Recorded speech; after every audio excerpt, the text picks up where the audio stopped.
होनी शुरू हो गई हैं, ऐसी खबरें आ रही हैं। उत्तर प्रदेश में सीटों के बंटवारे को लेकर समाजवादी पार्टी ने कांग्रेस को एक प्रस्ताव दिया है, ऐसा हमें सूत्रों से पता चल रहा है। और प्रस्ताव है 10 सीटों का। सपा कांग्रेस पार्टी और आरएलडी दोनों को मिलाकर के 10 सीटें जो हैं वो देना चाहती हैं।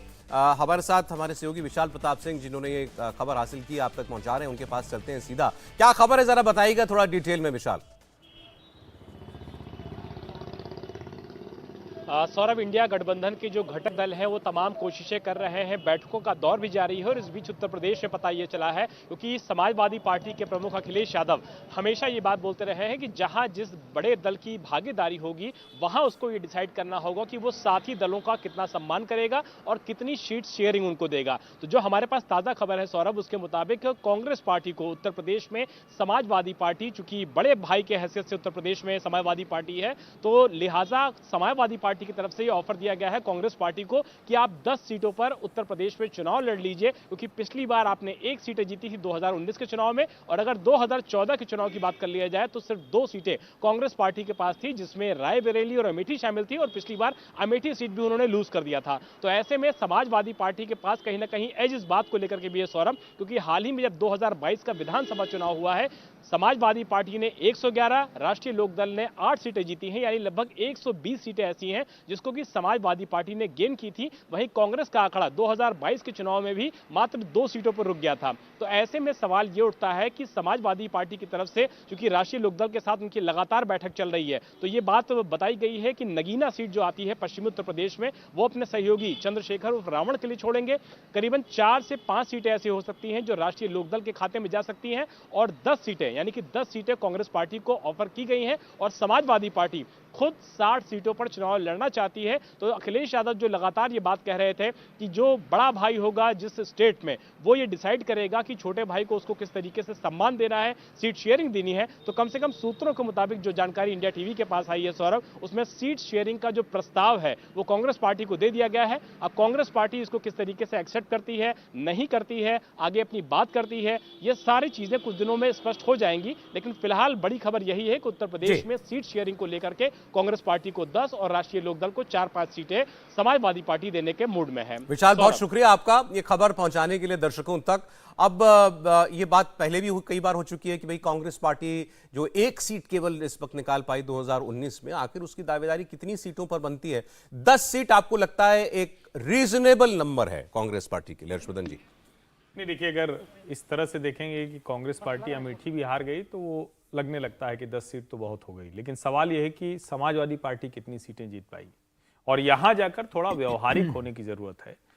जो कांग्रेस पार्टी का दावा है कि 20 सीटें, 21 सीटें या 24 सीटें, तो वो भले अव्यवहारिक हो, लेकिन कहीं कुछ बीच का रास्ता निकालना चाहिए। और जो सबसे बड़ी बात है कि क्या बहुजन समाज पार्टी को एकोमोडेट करने के लिए सीटें छोड़ी गई हैं, या अखिलेश यादव के मन में है कि चलो ठीक है, जब थोड़ा और समझौते की टेबल पर आगे बैठेंगे तो 2-4 सीटें और बढ़ा देंगे, तो 15 सीटें कांग्रेस पार्टी को दे देंगे। तो मुझे लगता है कि व्यवहारिक धरातल पर सोचें। दोनों का संकट यह है कि अगर एक जगह पर नहीं आए, मैं तो कह रहा हूं जो भी जितनी सीटों पर माने, लेकिन अगर वो मानकर साथ नहीं आए तो शायद उनके लिए उत्तर प्रदेश में जो अपना खाता खोलना है वो बहुत मुश्किल होने जा रहा है। इसको ध्यान में रखते हुए दोनों पार्टियों को टेबल पर बैठना चाहिए। राहुल जी? देखिए, जहाँ तक मुझे समझ है, कांग्रेस की अगर हम सीटें देखें तो अमेठी, फतेहपुर सीकरी, कानपुर, ये ऐसी सीटें हैं जहाँ पे वो दूसरे नंबर की पार्टी रही थी 2019 के चुनाव में।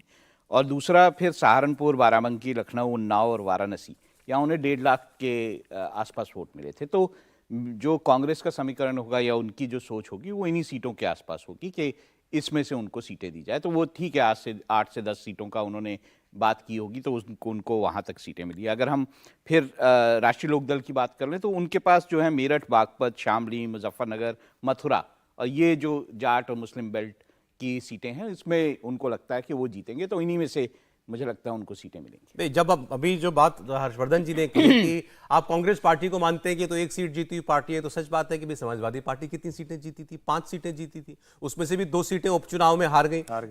जो सीट अखिलेश यादव जीते थे और उसके बाद विधानसभा में आ गए तो खाली हो गई, वो सीट भी वो पार्टी हार गई। तो ऐसा नहीं है कि बहुत वहां जो है कोई औकात वाला मामला सबका जो है बहुत ऊंच नीच वाला है। देखिए, जब लोकसभा चुनाव होते हैं तो मुझे लगता है, देखिए, हम 2014, 2019 के चुनाव में जब पूरा जो बात हो रही थी सिर्फ प्रधानमंत्री नरेंद्र मोदी के लिए हो रही थी, उन्हीं के नाम पे सारे वोट पड़ रहे थे, इसमें भी होगा। लेकिन ये सोच इन पार्टियों की ज़रूर होगी कि ये 2014 या 2019 तरह के चुनाव उनको नहीं लगता होगा कि वैसा चुनाव होने जा रहा है, तो इसलिए ये सोच इनके भीतर। मुझे लगता है कि 10 सीट अगर अखिलेश यादव कांग्रेस को दे रहे हैं तो रिजनेबल है और कांग्रेस को इसी सीट के आसपास मानना चाहिए। देखिए उत्तर प्रदेश के अंदर कांग्रेस की अब हैसियत क्या बची है? पूरे लोकसभा चुनाव अगर 2019 का देखो तो 50 लाख वोट मिले थे कांग्रेस को, 6% वोट मिला था। अजीत सिंह की पार्टी जो उनके बेटे जयंत सिंह देख रहे हैं उनको कितना वोट मिला था? 1.72% वोट मिला था, कुछ 15 लाख वोट मिला था। तो मुझे ऐसा लगता है कि कांग्रेस को ये अपनी वास्तविकता पहचानना चाहिए कि उसकी हैसियत 2 या 3 से ज्यादा सीटें जीतने की नहीं है।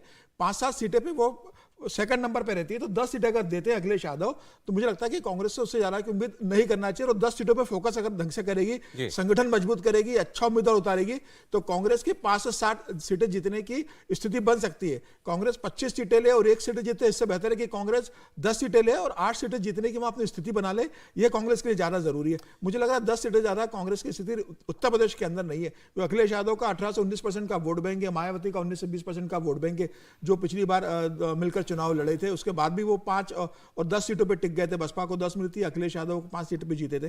तो मुझे लगा कि कांग्रेस की हैसियत वहां पर 10 सीट ज्यादा नहीं है और उन्हें इस बात को स्वीकार कर लेना चाहिए। देखिए आप इसी कांग्रेस पार्टी क्या रिएक्ट करती है और